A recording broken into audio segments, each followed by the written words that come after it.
Halo guys, welcome to Kiriku. Bareng gua Fikri di sini dan kali ini kita akan lanjutin lagi pembahasan alur cerita Blue Lock episode ke-14. Setelah kemarin kita libur 1 minggu gak ada anime apapun yang tayang gitu ya. Akhirnya Blue Lock kembali dirilis dan seperti biasa gue ingetin dulu video ini akan mengandung spoiler. Jadi buat kalian yang gak pengen tahu bisa di skip aja dulu. Tapi kalau yang gak masalah, mari kita simak alur ceritanya seperti apa. Oke, di episode yang sebelumnya Isagi lanjut ke babak 3 setelah ia membuat tim dengan Bachira serta Nagi, dan di situ mereka langsung melawan tim yang berisikan pemain dengan 3 ranking teratas. Nah, awalnya mereka merasa optimis karena berhasil mencetak gol terlebih dahulu, tapi setelah itu Itoshirin dan anggota timnya bener-bener nunjukin kualitasnya sebagai seorang striker. Isagi sendiri merasa jarak antara dirinya dengan musuh dalam hal kemampuan itu kayaknya jauh banget, karena meskipun tanpa adanya kerjasama tim, ternyata Itoshi dan rekannya bisa sangat kuat hanya mengandalkan senjata yang mereka miliki. Nah, dari pertandingan itu sebenarnya kita semua bisa ngelihat emang terlalu jomplang atau nggak seimbang, dan Isagi sebenarnya juga sadar, makanya ia berusaha mengalahkan tim merah menggunakan kekuatan tim atau dengan kerjasama. Namun pada akhirnya mereka tetap kalah dan sayang banget Bachira berhasil dicuri, tapi memang yang paling menonjol di dalam tim putih emang si Bachira. Jadi Aoshi dan Jube nggak salah pilih. Isagi serta Nagi dinyatakan kalah dan mereka harus turun lagi ke babak kedua. Nah, itu dia sedikit prolog untuk video kali ini dan langsung aja kita masuk ke pembahasan alur ceritanya. So,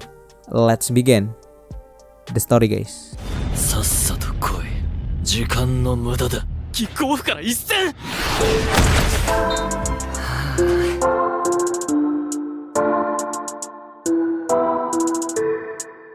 Oke, Nagi dan Isagi langsung masuk ke ruang tunggu babak kedua, namun ternyata ruangan ini beda dengan ruangan babak kedua yang sebelumnya. Kalau dulu ruangan babak kedua itu buat nyari pasangan untuk melaju ke babak ketiga, sedangkan kalau yang ini emang khusus buat mereka yang kalah di babak ketiganya. Nagi dan Isagi adalah orang pertama yang gagal karena di situ nggak ada tim yang lain, dan Isagi merasa sangat kesal dengan dirinya sendiri yang ia anggap sangat nggak guna ketika melawan pemain dengan peringkat teratas. Bahkan di situ terjadi sedikit perdebatan karena Nagi menganggap apa yang dikatakan Isagi itu nggak benar. Menurutnya Isagi tentu berguna, bahkan ia bisa mencetak gol. Isagi kembali menegaskan ia bisa mencetak gol karena hasil kerjasama, dan ketika kerjasama itu nggak berjalan, ia sangat nggak berguna. Sedangkan Nagi dan Bachira bisa melakukan improvisasi dan punya chemistry yang bagus. Andaikan nanti di pertandingan 2 lawan 2 mereka kembali kalah, Isagi yakin dirinya nggak akan dipilih. Bahkan kalau Isagi memposisikan dirinya sebagai musuh, pasti Nagi yang akan ia ambil. Mendengar semua hal itu, Nagi langsung menjambaknya dan meminta Isagi untuk bangun. Tujuan ia bergabung dengan tim Isagi adalah agar jadi lebih kuat, dan kalau partnernya ini malah jadi kayak pecundang, itu nggak akan membantunya. Menurutnya dalam keadaan seperti ini, Reo nggak akan nangis. Isagi tentu langsung marah dan ia meminta Nagi untuk nggak perlu membandingkan dirinya dengan Reo. Bahkan Isagi menyuruh Nagi untuk join aja dengan timnya Reo kalau emang Nagi merasa nggak bisa bermain bola jika nggak ada Reo. Nagi pun langsung mengcounternya dengan mengatakan Isagi ini sebenarnya sama aja, yaitu nggak berguna kalau nggak ada Bachira. Nah, di situ Isagi langsung bertekad dan kayaknya kesal banget pengen membuktikan kalau ia ini bisa bermain sendiri meskipun tanpa Bachira. Nah, perkataan Isagi tadi kayaknya langsung membuka pikiran Nagi. Sepertinya seleksi babak ketiga itu hanya untuk menguji kekuatan individu, bukan kekuatan tim. Itu karena dari awal masuk ke dalam Blue Lock, mereka bermain dengan 11 orang, di mana jika ada sedikit aja pemain yang bisa mengubah 0 menjadi 1, maka semua pemain di dalam timnya bisa bekerja sama dan membuatnya jadi 100. Atau sederhananya dalam 11 orang itu pemain yang hebat bisa mempengaruhi pemain yang lemah untuk bekerja sama dan membuat timnya lolos. Namun di ujian kali ini dengan jumlah anggota tim yang lebih sedikit, peran tiap pemain akan jauh lebih besar pengaruhnya. Itu artinya untuk bisa lolos mereka harus bisa menang pertarungan 1 lawan 1, dan itulah mengapa di pertandingan tadi kerjasama yang dilakukan tim Isagi nggak bekerja dengan baik karena lawan mereka emang sangat kuat dalam pertarungan individunya. Dan untuk mengobati rasa frustasi yang baru aja mereka alami, Nagi dan Isagi harus menang di pertandingan selanjutnya. Nah, gak lama kemudian Baro masuk ke dalam ruangan itu, yang artinya ia juga kalah di pertandingan babak ketiga. Namun tentu ia nggak sendirian. Baro ternyata satu tim dengan Naruhaya, yang sebenarnya gue sendiri cukup kaget karena gue kira Naruhaya ini cuma karakter figuran dan gak ada kemampuan spesialnya. sebenarnya. Terus jarang banget dimunculin sejak episode pertama, kalau nggak salah ya cuma beberapa kali doang. Tapi karena ia lolos di tahap pertama, itu artinya ia juga punya kemampuan yang bisa dibilang cukup berbahaya. Nah, di situ Naruhaya menjelaskan kalau aturan pertandingan di babak ini akan dilakukan setelah 24 jam.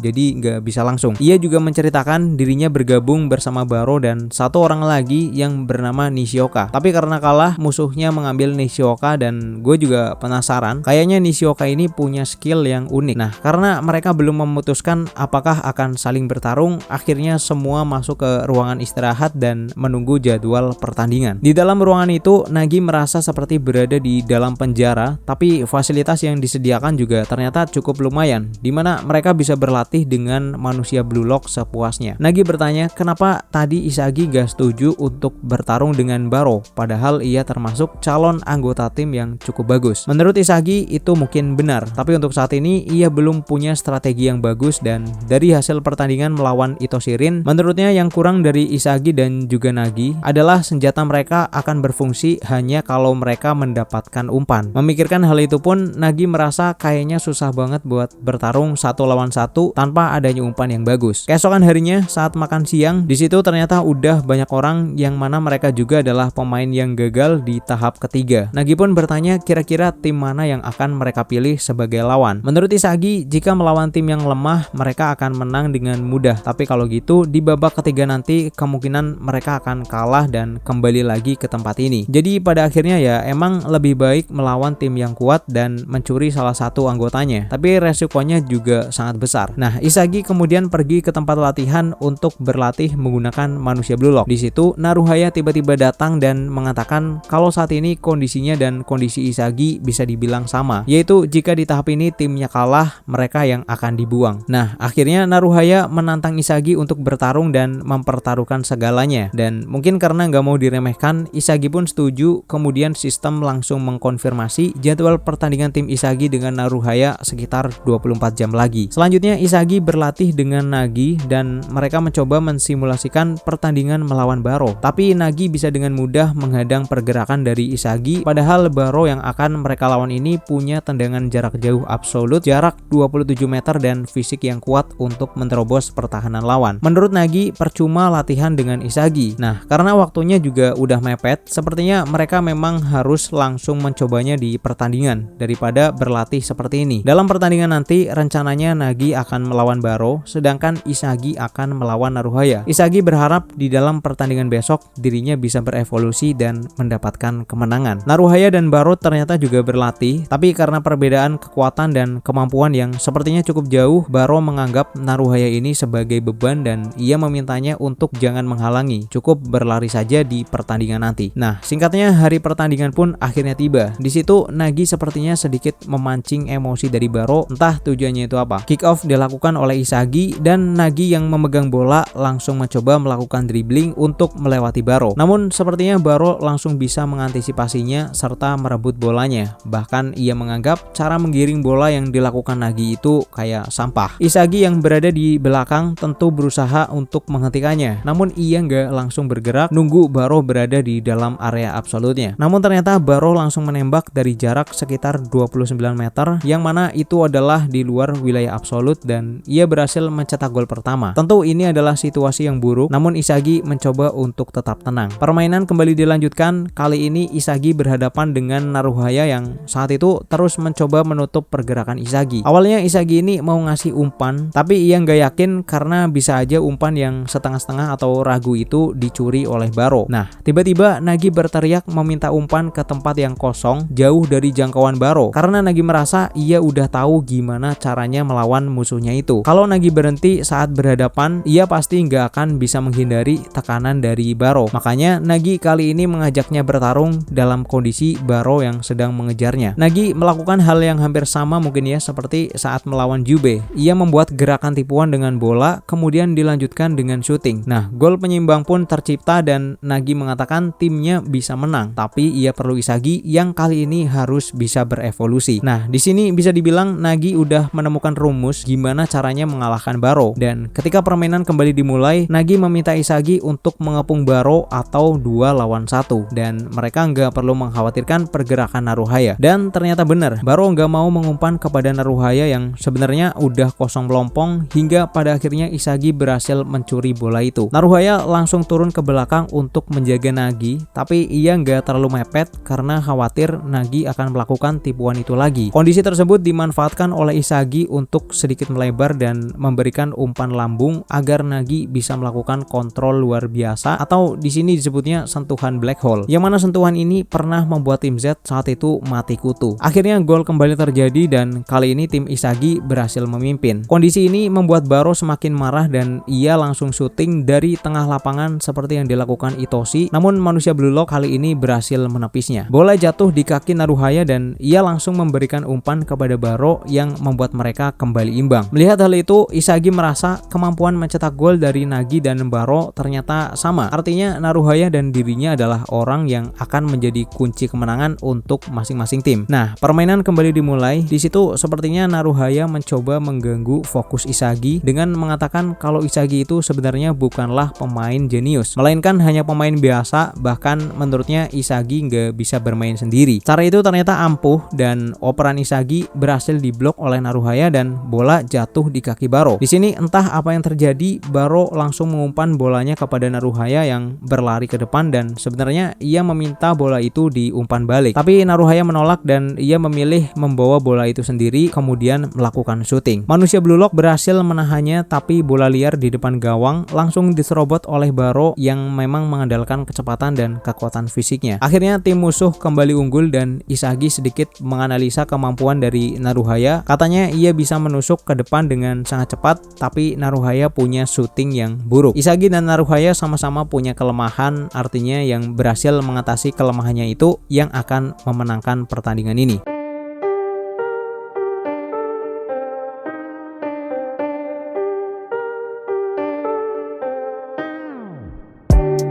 So, itu aja pembahasan gue kali ini. Jangan lupa tinggalkan like dan komen biar gue tambah semangat, dan sampai jumpa di video selanjutnya.